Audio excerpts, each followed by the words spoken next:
বিয়ের পর বিদায় নিয়ে ট্রেনে করে শ্বশুরবাড়ি যাচ্ছিলাম। ট্রেনেই আমার বাসর রাত হলো, কিন্তু সকালে উঠে দেখলাম আমার স্বামী তো অন্য কেউ। সেই সময় আমার মাথায় আকাশ ভেঙে পড়ল যখন জানতে পারলাম যে আমার সাথে বাসর রাত কাটিয়েছে সে তো। বিয়ের পরে আমি বিদায় নিয়ে ট্রেনে করে নিজের শ্বশুরবাড়ি যাচ্ছিলাম। আমার বাসর রাতও ট্রেনেই হওয়ার কথা ছিল। আমি অধীর আগ্রহে নিজের স্বামীর অপেক্ষা করছিলাম। আমি এখনও অবধি নিজের স্বামীর মুখ দেখিনি। গভীর রাতে যখন সে আমার সামনে এলো, তখন তাকে দেখে আমি খুশি হয়ে গিয়েছিলাম, কেননা সেই লম্বা চওড়া হাট্টা কাট্টা একজন পুরুষ।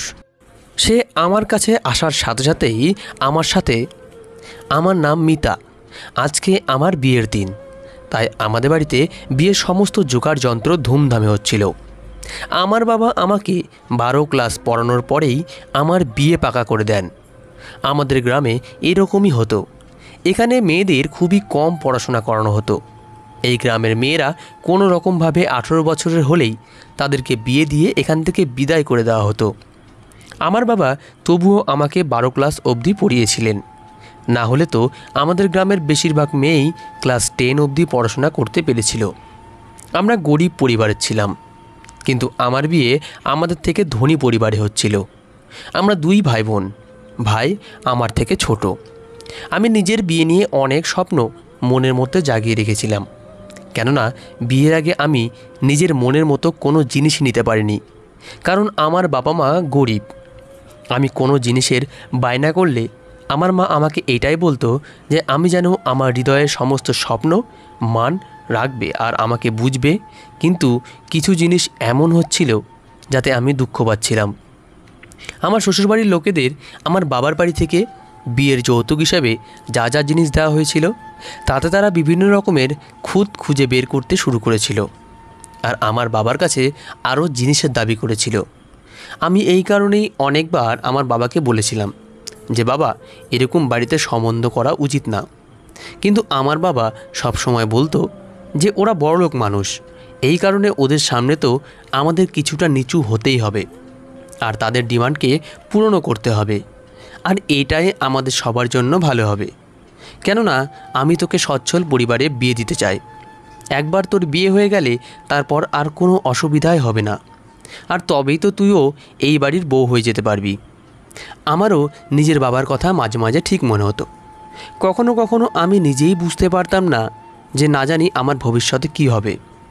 যখন থেকে আমার বিয়ে ঠিক হয়েছে তখন থেকে এখনও অবধি আমি আমার হবু স্বামীকে দেখিনি, কেননা আমাদের এখানে নিয়ম ছিল যে বিয়ের আগে ছেলে মেয়ে একে অপরকে দেখবে না, শুধুমাত্র পরিবারের লোকেরাই দেখবে, আর তাদের পছন্দ মতোই বিয়ে ঠিক করে দেওয়া হবে। আমি তো ছোটোবেলা থেকেই দেখতে খুব সুন্দরী, এই কারণেই আমার হবু স্বামীর বাড়ির লোকেরা যখন আমাকে প্রথমবার দেখল তখন তারা সঙ্গে সঙ্গেই আমাকে পছন্দ করে নেয়। তারা আমাদের গ্রাম থেকে অনেক দূরে দিল্লিতে থাকতো, এই কারণেই খুব বেশি বরযাত্রী আমার বিয়েতে আসবে না। কিন্তু যতই কম লোক আসুক না কেন, বিয়েতে অনেক রকমের ঝামেলা থাকেই। এই কারণে আমার বাবা আমার বিয়ের সমস্ত ব্যবস্থাপনা নিয়ে খুব টেনশনে ছিলেন। না জানি সমস্ত কিছু ঠিকভাবে শেষ হবে তো। যাই হোক, আমার বিয়ে নির্ঝঞ্ঝাটে হয়ে গেল। এরপরে বিয়ের সমস্ত নিয়মকানুন শেষ হলে আমি বাবার বাড়ি থেকে বিদায় নিয়ে সন্ধেবেলা রেল স্টেশনে এসে গেলাম। আমার হৃদয় বারবার আমার স্বামীর মুখ দেখার জন্য অস্থির হয়ে উঠেছিল, কিন্তু মুখ তো দূরের কথা, আমি আমার স্বামীর এক ঝলক অবধি দেখতেও পেলাম না, কেননা আমার শ্বশুরবাড়ির লোকেরা একটা লম্বা ঘোমটা আমার মুখের উপর টেনে দিয়ে রেখেছিল। তার উপরে আমার শ্বশুরবাড়ির মহিলারা ছিল, আমার শাশুড়ি, ননদ, আরও অনেক আত্মীয় স্বজন ছিল। তারা সবাই আমাকে একেবারে ঘিরে রেখেছিল, যার কারণে আমি আমার স্বামীকে না কিছু বলতে পারছিলাম আর না তো তাকে এক ঝলক দেখতেও পাচ্ছিলাম। তারপর আমি নিজের মনকে বোঝালাম যে আর তো মাত্র কিছু সময়ের ব্যাপার, কিছুক্ষণ পরে ট্রেন স্টেশনে এলে আমরা সবাই মিলে ট্রেনে উঠে বসব, তখন আমার স্বামী আমার পাশে এসে যাবে। এই কারণে আমাকে আর মাত্র কয়েক ঘন্টা অপেক্ষা করতে হবে। এতটুকু অপেক্ষা তো আমি করতেই পারি। আমি জানি আমার স্বামীও আমাকে দেখার জন্য অস্থির হয়ে আছে, যেরকম আমি অস্থির হয়ে আছি। আমি মনে মনে খুশি ছিলাম যে আমার স্বামী যখন আমাকে প্রথমবার দেখবে তখন আমার সৌন্দর্য দেখে ও হতভম্ব হয়ে যাবে, আর না জানি সে আমার কত প্রশংসা করবে। আমি এই সমস্ত কথা ভেবে ভেবে বারবার পুলকিত হচ্ছিলাম আর মনে মনে খুব খুশি হচ্ছিলাম। কিছু সময় পরে আমাদের ট্রেন স্টেশনে এসে গেল আর আমরা সবাই নিজেদের বুক করা কেবিনে উঠে বসলাম। এখনও আমার শাশুড়ি আর আমার ননদ আমার সঙ্গে আঠার মতো লেগে রইল। আমার শাশুড়ি আমার কাছে এসে বসলো আর বলতে লাগলো, বৌমা নিজের ঘোমটা সরিয়ে আমাকেও তো একটু নিজের মুখটা দেখাও, আমিও তো আমার হৃদয় ভরে আমার স্বামীর নববধূকে দেখব। তার কথা শুনে আমি দীর্ঘশ্বাস ছেড়ে মাথা থেকে তাড়াতাড়ি করে নিজের ঘোমটা মুখ থেকে উঠিয়ে দিলাম, কিন্তু আমি আমার চোখ নিচু করেই রেখেছিলাম। আমার মুখ দেখেই আমার শাশুড়ি কিছুক্ষণ হা করে তাকিয়ে রইল। তারপরে সে আর যে সমস্ত আত্মীয়রা ছিল তারা বলতে লাগলো, শানির বউ তো একদমই চাঁদের মতো হয়েছে, আমাদের শানির ভাগ্য খুলে গেছে। তার উত্তর তাড়াতাড়ি করে আমার শাশুড়ি বললেন, কপাল তো এই মেয়ের খুলে গেছে যে আমার 7 রাজার ধন শানিকে এ নিজের জীবনসঙ্গী হিসেবে পেয়েছে, না হলে তো কত ভালো ভালো মেয়ে আমার শানির জন্য পাগল হয়েছিল। আমার শাশুড়ি আমাকে সুন্দর করে বোঝাতে লাগলেন যে দেখো, আমার শানির সবসময় খেয়াল রাখবে আর ওর কোনো কথা কখনো না করবে না, ও যেরকম বলবে চুপচাপ সেরকম করে দেবে। ও এখন থেকে তোমার স্বামী, ওর সাথে মিলেমিশে থাকা তোমার কর্তব্য, এই কারণে ওর সঙ্গে ভালোভাবে থাকবে, বুঝেছো? আর সংসারের সমস্ত দায়িত্ব ভালোভাবে পালন করবে। বেশি ঢংচং দেখানোর কোনো দরকার নেই, কেননা আমাদের এখানে মেয়েদের নতুন নতুন বাহানা কেউই দেখতে চায় না। এই কারণে তুমিও এই আশা করবে না যে তুমি স্বামীর সঙ্গে যে কোনো নখরা করতে পারবে। যদি তুমি ওকে খুশি রাখো তাহলে ও তোমার খুব খেয়াল রাখবে। ব্যাস, আমি চুপচাপ নিজের মাথা হ্যাঁতে নাড়িয়ে দিলাম। কিছু সময় পরে আমার শ্বশুর আমাদের কেবিনে এসে পড়লেন আর আমার শাশুড়িকে বলতে লাগলেন, যাক বাবা, খুব ভালো হয়েছে যে সব কিছু খুব ভালোভাবে কেটে গেছে। আমার শাশুড়ি বলতে লাগলেন, হ্যাঁ ভালো তো হয়েছে, ব্যবস্থাপনাও ওর বাপ ঠিকঠাকই করেছিল, কিন্তু সে আমাদের জন্য যে কামরা বুক করে দিয়েছে এটা সস্তা মনে হচ্ছে। আরও একটু ভালো কেবিন যদি বুক করে দিত তাহলে তার কি এমন অসুবিধে হতো? এই কথাটা শুনে আমার শ্বশুর বলতে লাগলেন, আরে এখন ছাড়ো এসব কথা, কি তুমি এই সামান্য একটা জিনিস নিয়ে পড়ে রয়েছ? তখন আমার শাশুড়ি বলতে লাগলেন যে আরে যেটা বলার মতো কথা সেটা তো বলতেই হবে, আমরা এত বড় ফ্যামিলির মানুষ, আমাদের কোনো জিনিসেরই কোনো অভাব হওয়া উচিত না। এখনও তো কাপড় চোপড় আর অন্যান্য জিনিসও দেখা বাকি আছে। যদি আমার কোনো জিনিসে গড়বড় মনে হয় তাহলে আমি এর বাবাকে ডেকে সমস্ত উসুল করে নেব। আমার শাশুড়ির এই সমস্ত কথাতে আমার শ্বশুর হ্যাঁতে মাথা নাড়িয়ে দিয়ে এই কেবিন থেকে বাইরে চলে গেল। এরপরে আমার শাশুড়ি নিজের মেয়ে মানে আমার ননদকে বলতে লাগলো, হ্যাঁ যাই হোক না কেন, এখন এই মেয়েটা আমাদের বাড়ির বউ, আমাদেরই সম্মান, কী আর করা যাবে, যেমনই হোক না কেন আমাদের একে নিজের করে নিতে হবে। যৌতুক হিসাবে যতটা পাওয়া গেছে সেই নিয়েই আমাদের সন্তুষ্ট থাকতে হবে। নিজের শাশুড়ির মুখ থেকে এই সমস্ত কথা শুনতে আমার খুব খারাপ লাগছিল, কিন্তু আমি তাকে কিছু বলতেও পারছিলাম না। সমস্ত বিষ সহ্য করে আমি চুপচাপ বসে রইলাম। তারপরে আমার শাশুড়ি বলতে লাগলো, বৌমা আমার পায়ে খুব ব্যথা করছে, নাও তাড়াতাড়ি করে আমার একটু পা চেপে দাও, এখন আমিও তো বৌমা হওয়ার কিছুটা সুবিধা উপভোগ করে নেই। এই বলে আমার শাশুড়ি তাড়াতাড়ি করে নিজের পা দুটো আমার কোলের উপরে তুলে দিলেন। আমিও চুপচাপ তার পা 2 চাপতে লাগলাম আর সে খুব আরামে নিজের মাথা এলিয়ে চোখ বন্ধ করে ঘুমোতে লাগলেন। আমি মনে মনে ভাবতে শুরু করেছি যে কোথায় আমি নিজের স্বামীর সাথে দেখা করার স্বপ্ন দেখেছিলাম, কিন্তু এই লোকেরা তো আমার পিছনই ছাড়ছে না। এখন অনেক রাতও হয়ে গেছে, কিন্তু তারপরেও এই লোকেরা আমার কাছ থেকে বাইরে যাওয়ার নাম অবধি নিচ্ছে না। কিন্তু তারপর আবার ভাবলাম আমাকে সমস্ত কিছুর অভ্যেস করে নিতে হবে, কেননা আমাকে এদের সাথে সারা জীবন কাটাতে হবে। যাই হোক, কিছু সময় পরে আমার শাশুড়ি বলতে লাগলেন, চলো অনেক সেবা করে ফেলেছ, এখন আমাকে ছেড়ে দিয়ে আমার ছেলের সেবা করো। এরপরে আমার শাশুড়ি আমাকে বলতে লাগলেন যে দেখো, নিজের এই সমস্ত গহনা খেয়াল রেখো, একটা গহনায় এদিক ওদিক হওয়া চায় না। এটুকুই বলে তিনি কেবিন থেকে বাইরে বেরিয়ে গেলেন। তিনি চলে যাওয়াতে আমি শান্তির নিঃশ্বাস ফেললাম। এখন রাত অনেক হয়ে গেছে। আমি চুপচাপ নিজের ঘোমটা তুলে নিজের চুল খুলে দিলাম আর জানলার পাশে বসে পড়লাম। ঠান্ডা হাওয়া আর বাইরের সৌন্দর্য দেখে আমার ভেতরে ভেতরে খুব শান্তি অনুভব হচ্ছিল। ট্রেন নিজের গতিতে চলতে শুরু করেছিল। আমি জানলা দিয়ে বাইরে তাকিয়ে দেখলাম ঘন জঙ্গল, তার উপরে পূর্ণিমার চাঁদ যেন স্বর্গের মতো মনে হচ্ছিল। এসব দেখে আমার চোখে শান্তির অনুভব হচ্ছিল। আমি কিছু সময় চুপচাপ বাইরের দৃশ্য দেখতে লাগলাম আর গুনগুন করে গান গাইছিলাম। এরপরে আমার হঠাৎ করে খেয়াল এলো যে অনেক সময় পার হয়ে গেছে, কিন্তু আমার স্বামী এখনও অবধি আমার কাছে কেন আসছে না। আমি এই সমস্ত কিছুই ভাবছিলাম। তখনই আমার কেবিনের দরজায় কারো আসার শব্দ শুনতে পেলাম। আমি বুঝে গেলাম যে আমার স্বামী আসছে। আমি তাড়াতাড়ি সোজা হয়ে বসে পড়লাম আর নিজের ঘুমটা আস্তে আস্তে করে মাথায় উঠিয়ে নিলাম। আমার স্বামী ভিতরে এসে পড়ল। এরপরে ও নিজের মুকুট খুলে এক সাইডে রাখলো। আমার মনে হয়েছিল ও আমাকে কোনো না কোনো কথা অবশ্যই বলবে, আর আমি প্রথমবার নিজের স্বামীর গলার আওয়াজ শুনতে পাবো। আমি চুপচাপ মাথা নিচু করে বসে রইলাম। সে নিজের পাঞ্জাবি খুলে আমার সামনের সিটে রেখে দিল। তারপর চুপচাপ আমার পাশে এসে বসে পড়ল। এরপরে সে আস্তে আস্তে আমার গলার উপরে হাত রাখল আর আমার চুলকে এক সাইডে করে দিল। তার এরকম করাতে আমার পুরো শরীরে একটা অদ্ভুত রকমের ঢেউ খেলে গেল। আমার এরকম মনে হচ্ছিল যে আমি যেন কারেন্টের শক খেয়েছি। লজ্জায় আমার চোখ বন্ধ হয়ে এলো। আমি ভাবতে লাগলাম, এটা কি? এ তো আসার সাথে সাথেই সব কিছু করতে শুরু করে দিয়েছে।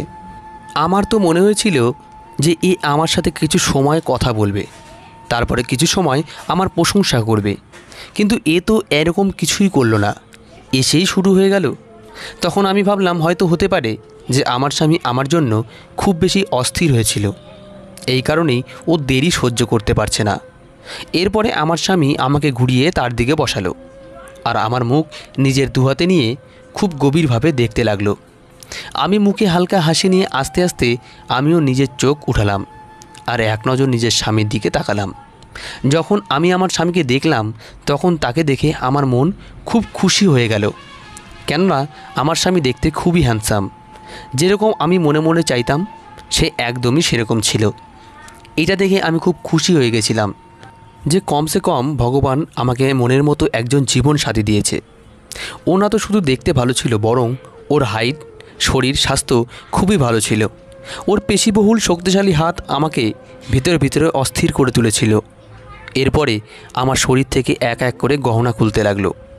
এরপরে সেগুলোকে একটা কাপড়ে পুটলিতে করে এক সাইডে রেখে দিল। এই অনুভব আমি ভাষায় প্রকাশ করতে পারবো না। আর আমার স্বামী যেরকমভাবে অস্থির হয়ে আমাদের কাছে পেতে চাইছিল সেটা আমাকেও খুব খুশি করে দিয়েছিল, কেননা ও আমার সময়েরও পুরো খেয়াল রেখেছিল।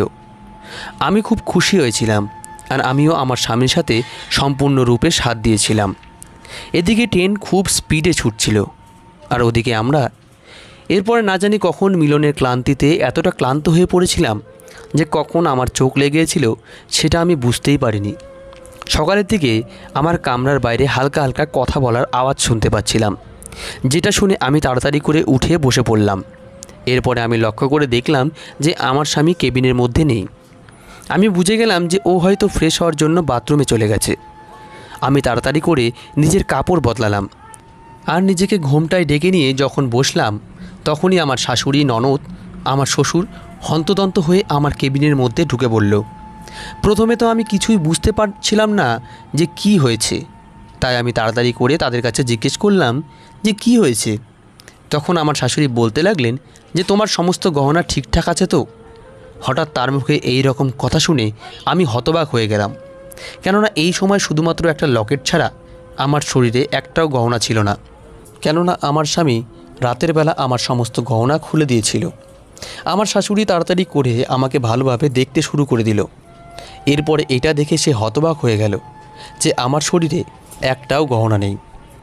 এর আগে আমি তাকে কিছু বলতাম তিনি চিৎকার করা শুরু করে দিলেন যে এখন তো আমরা সম্পূর্ণরূপে বরবাদ হয়ে গেছি। ওই চোর না শুধু আমাদেরকে লুটে নিয়েছে, বরং বৌমারও সমস্ত গহনা নিয়ে নিয়েছে। আমাদের তো কয়েক লাখ টাকা লোকসান হয়ে গেল। আমি তো না জানি বৌমার গহনা নিয়ে কত স্বপ্ন দেখেছিলাম। আমি ভেবেছিলাম এই গহনা পরে আমি আত্মীয় স্বজনের বাড়ি যাব আর সবাইকে গিয়ে দেখাবো যে আমার কাছেও এরকম দামি দামি গহনা আছে। কিন্তু এখন আমি কি করব? না জানি আমাদের তো কত লাখ টাকা লোকসান হয়ে গেল, সমস্ত টাকা পয়সা লুট হয়ে গেছে। আমার শাশুড়ি খুব বাজেভাবে কান্না করতে লাগলেন। এরপরে আমাকে বললেন, তোমার বুদ্ধিশুদ্ধি কি সব লোপ পেয়ে গেছে? তুমি কি করছিলে? তুমি টেরও পাওনি যে তোমার সমস্ত গহনা কখন খুলে নিয়ে গেছে? আমি তাদেরকে বলতে চাইতাম যে আমার সাথে এরকম কিছুই হয়নি, কিন্তু আমার শাশুড়ি আমার কোনো কথাই শোনার জন্য রেডি ছিলেন না।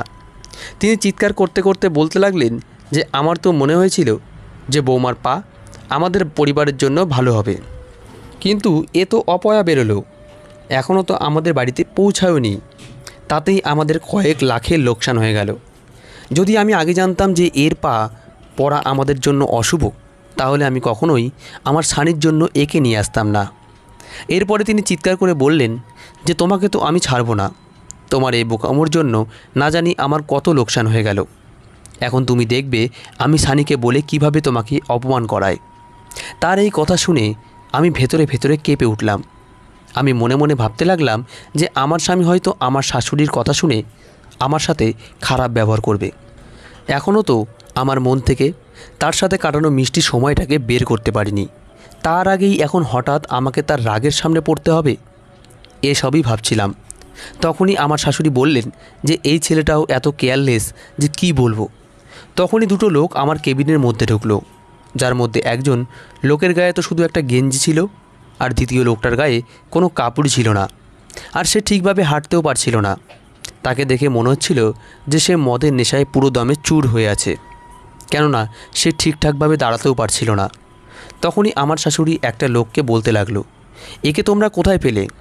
তখন ওই লোকটা বলতে লাগলো যে আরে এ তো বাথরুমের মধ্যে এরকম অবস্থায় পড়েছিল, ওই চোর একেও ছাড়েনি, এর কাপড় খুলে নিয়েছে, আর এর দামি শেরবানিও খুলে নিয়েছে, যেটা আমরা এর জন্য কিনেছিলাম। সেই চোর সেই শেরবানিটিও নিয়ে পালিয়ে গেছে।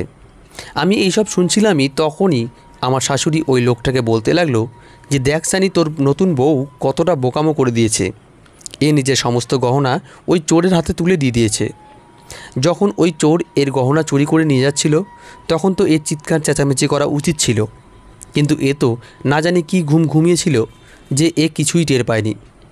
আমার শাশুড়ির মুখ থেকে এই কথা শুনে আমি হতভম্ব হয়ে আস্তে আস্তে নিজের চোখ উঠিয়ে সেই লোকটার দিকে দেখলাম, যাকে আমার শাশুড়ি সানি বলে ডাকছিল।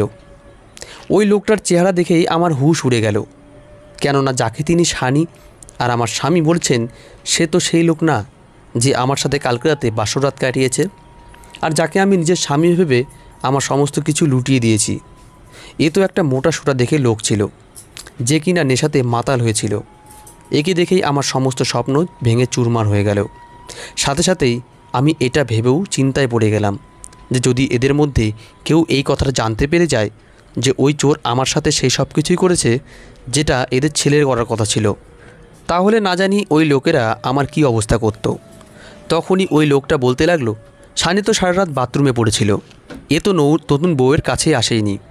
এই কথা শুনেই আমার শ্বশুর সঙ্গে সঙ্গে সানির গালে থাপ্পড় মেরে বললেন, এই ছেলেটা কখনোই শুধরাবে না। আরে কমপক্ষে তো কিছুটা লজ্জা কর, কালকের রাত তোর বৌমার সাথে বাসর রাত ছিল, কালকে তো কমসে কম তোর বৌমার খেয়াল রাখা উচিত ছিল, কিন্তু তুই তো নেশায় এত আসক্ত হয়ে পড়েছিস যে নেশা ছাড়া তুই কিছুই দেখতে পাস না। তুই একবারও বৌমার ব্যাপারে ভাবিসনি যে সারা রাত তোকে ছাড়া তার 1 লাখ কীভাবে কাটবে। ও কতটা অধীর আগ্রহে তোর অপেক্ষা করেছিল, কিন্তু তোর তো কারো কোনো চিন্তাই নেই। এই সমস্ত কিছু তোর মায়ের তোকে বেশি আশকারা দেওয়ার ফল, যার কারণে তুই কারো কোনো কথা শুনিস না। আমার শ্বশুর এইটুকু বলার সাথে সাথেই আমার শাশুড়ি শ্বশুরের উপরে চিৎকার করে বলতে লাগলেন যে খবরদার, তুমি যদি আমার ছেলেকে কিছু বলো তাহলে ভালো হবে না। ওর কি ভুল ছিল? ভুল তো এই মেয়েটা করেছে। ও যদি সমস্ত জিনিসের খেয়াল রাখতো তাহলে আজকে আমাদের লাখ টাকার লোকসান হতো না। আমি মনে মনে ভাবতে লাগলাম যে আসলে এই এক রাতে আমার সাথে কি থেকে কি হয়ে গেল। চোর শুধুমাত্র আমার গহনায় নিয়ে যায়নি, সঙ্গে আমার ইজ্জত নিয়ে গেছে। তার উপরে আমার কপালে এত খারাপ শ্বশুরবাড়ি আর এত জঘন্য স্বামী জুটেছে যে কি বলবো।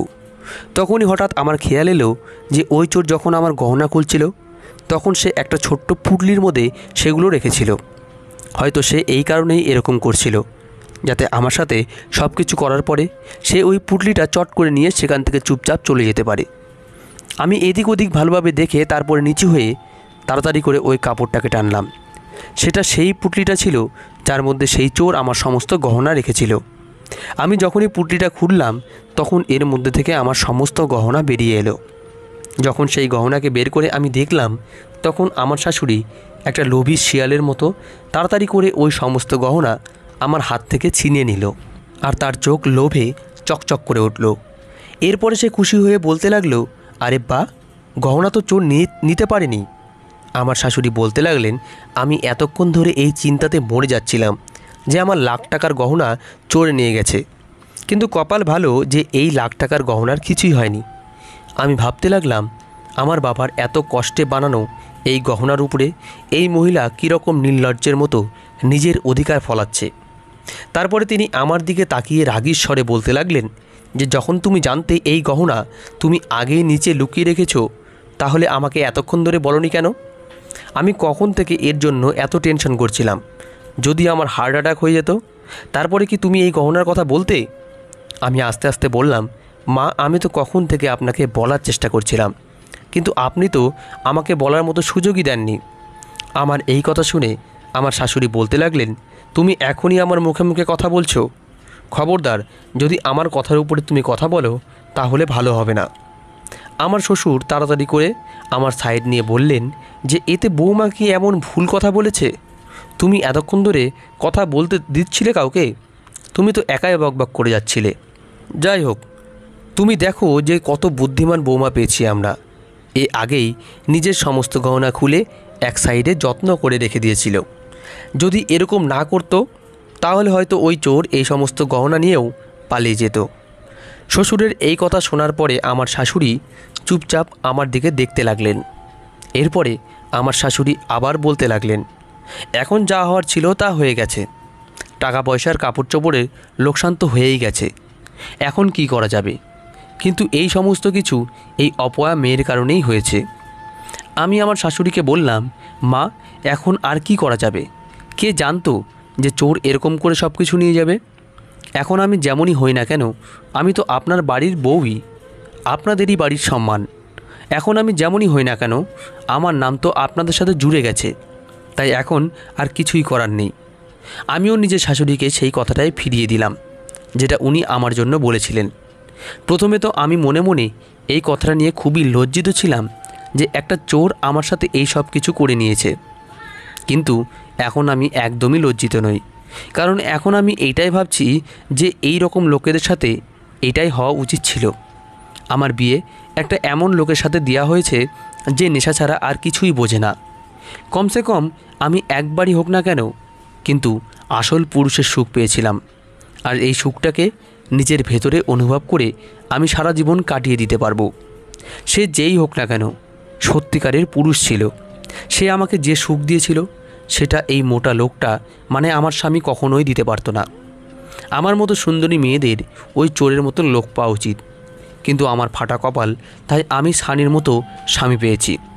কিন্তু কমসে কম আমার বাসরাত খারাপ তো হয়নি।